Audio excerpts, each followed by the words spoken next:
Melihat keseruan mancing massal hari ulang tahun Karawang ke-390 yakni pada Sabtu tanggal 16 September tahun 2023. Acara mancing massal dan pelepasan ikan mas diselenggarakan hampir di seluruh kecamatan Karawang. Acara pusatnya mancing di irigasi ke-6 belakang Pemda Karawang. Sangat ramai sekali. Ikan yang dilepas lumayan banyak 3-4 kintal lebih ikan mas. Ada dorpirze-nya loh yakni ikan yang berpita. Dengan hadiah bermacam-macam seperti sepeda, mesin cuci, vedel. Adapun Larena Mimin kehabisan narasi berikut adalah sejarah Karawang. Kata Karawang muncul pada naskah Bujangga Manik dari akhir abad ke-15 atau awal abad ke-16. Bujangga Manik menuliskan sebagai berikut. Leteng Karang ti Karawang. Leteng susuh ti Malayu. Pamuat aki Puhawang. Di Pinangan Pinang Tiwi. Pinang Tiwi Ngubukai. Dalam bahasa Sunda, Karawang mempunyai arti penuh dengan lubang. Bisa jadi pada daerah Karawang zaman dulu banyak ditemui lubang. Cornelis de Houtman, orang Belanda pertama yang menginjakkan kakinya di Pulau Jawa, pada tahun 1596 menuliskan adanya suatu tempat yang bernama Karawang sebagai berikut. Di tengah jalan antara Pamanukan dan Jayakarta, pada sebuah tanjung terletak Karawang. Meskipun ada sumber sejarah primer yaitu naskah Bujangga Manik dan catatan dari Cornelis de Houtman yang menyebutkan kata Karawang, sebagian orang menyebutnya Kerawang, ada pula yang menyebut Kerawang seperti yang ditulis dalam buku Miracle Site West Java butuh rujukan, yang diterbitkan oleh Provinsi Jawa Barat. R.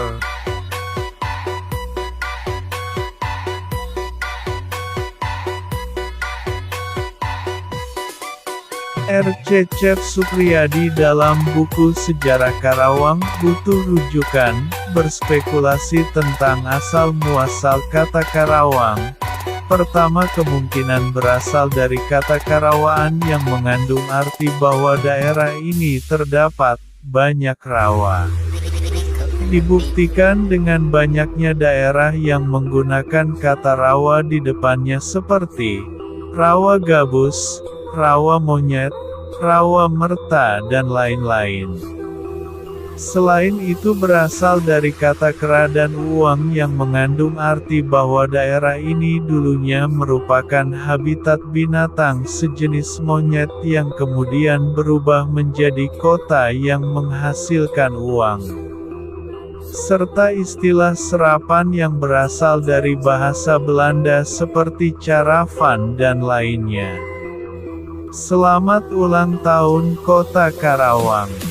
Sejarah membuktikan bahwa pangkal perjuangan kemerdekaan Indonesia bertempat di Rengas Dengklok.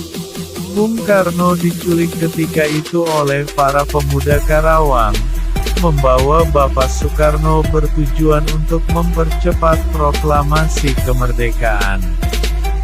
Dan pada akhirnya Karawang adalah tempat pertama kali Bung Karno membacakan teks proklamasi kemerdekaan pada tanggal 16 Agustus tahun 1945 karena dipaksa merdeka oleh para pemuda Karawang. Pembantaian massal tanggal 9 Desember tahun 1947 menjadi bukti sejarah Monumen Rawa Gede, tempat makam para pahlawan yang dibantai oleh Belanda karena menyembunyikan Bung Karno dan para tokoh pejuang kemerdekaan yang lainnya di tanah ini. Maaf, aku tak sanggup melanjutkan cerita ini karena rasaku berkecamuk.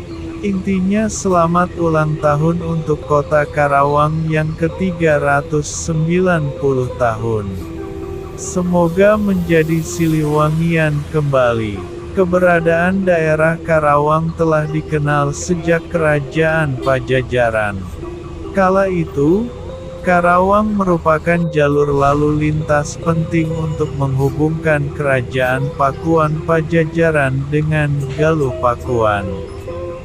Pemerintahan di Karawang dimulai sejak Karawang direbut oleh Kesultanan Mataram, di bawah pimpinan Wiraperbangsa dari Sumedang Larang tahun 1632. Karawang kemudian menjadi kabupaten di bawah pimpinan Bupati pertama Raden Singaperbangsa. Bupati yang bergelar Kertabumi IV, dilantik pada tanggal 14 September tahun 1633.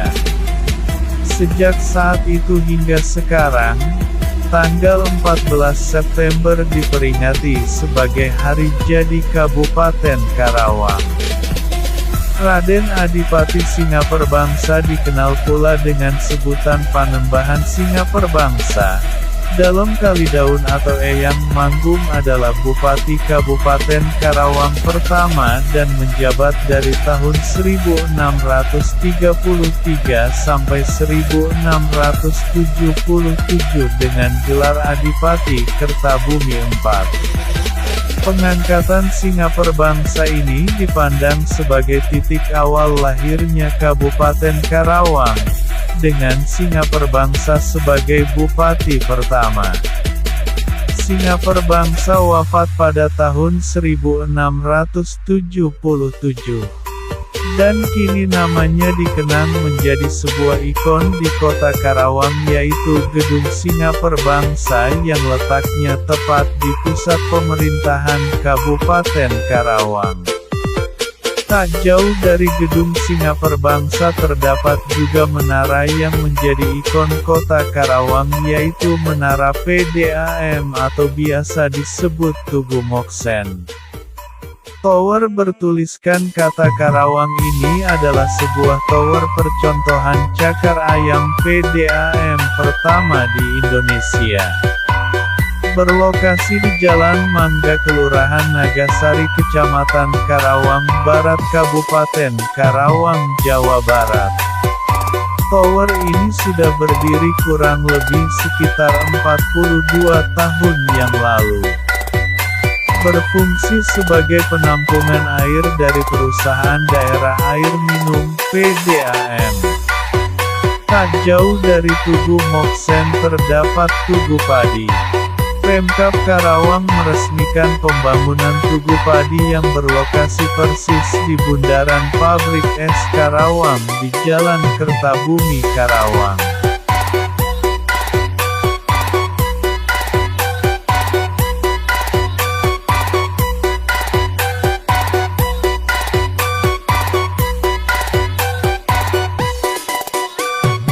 Tugu yang dibangun di atas air mancur ini memiliki ciri khas dan filosofis sejarah, yaitu dilihat dari banyaknya tangkai yang berjumlah 17, kemudian 8 daun, dan 45 butir padi. Jadi kalau kita gabungkan, maka akan membentuk sebuah rangkaian tanggal Hari Kemerdekaan Negara Kesatuan Republik Indonesia (NKRI), yaitu tanggal 17 Agustus tahun 1945. Wilujeng Milangkala Karawang K390. Mugia Karawang Janten Kabupaten Bangkit, Unggul, Gemah Ripah. teras dina kamajuan. Samakta, Nanjer, Lugina. Dalam sejarah, antara beda versi dengan bicara ngawur itu perbedaannya sangat tipis, tapi mudah dipisahkannya. Babe Ridwan Saidi sudah sepuh, kita maklumi saja kalau pernyataannya soal kesejarahan sudah mulai ngawang-ngawang tidak jelas termasuk soal Galuh itu brutal. Pernyataannya dulu soal kesejarahan Karawang juga ada beberapa yang amazing. Saya sikapi dengan menyeduh segelas kopi hitam saja. Gak enak terlalu emosi sama orang tua. Misalnya si Babe pernah bilang di media massa kalau daerah Jayakarta tetangga kecamatan Rengas Dengklok itu kota bikinan Siliwangi di abad 14. Sebagai hadiah buah anaknya Rara Santang. Dasar penamaan Jayakarta yang sama dengan nama lama Batavia, Jakarta serta adanya keramat Rasantang jadi dasarnya. Si Babe tidak tahu kalau nama Jayakarta di Karawang baru nongol baru.